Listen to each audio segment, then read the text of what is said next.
روزی تاجری سخاوتمند به مشکلی برخورد و با ندامت و تواضع به مسجد رفته و آنجا با خدای خود عهدی بست که اگر مشکلش حل شود تا 40 روز روشنایی مسجد را بر عهده بگیرد.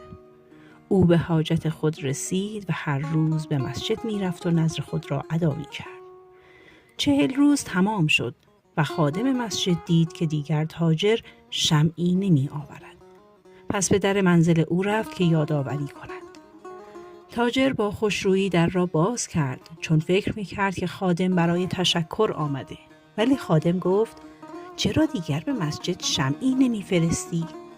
تاجر عصبانی شد و گفت من نذرم تا 40 روز بود. الان فقط 1 شمع دارم که آن هم برای روشنایی منزل خودم هست.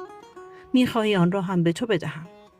خادم نادم و پشیمان شد و گفت چراغی که به خانه رواست به مسجد حرام است.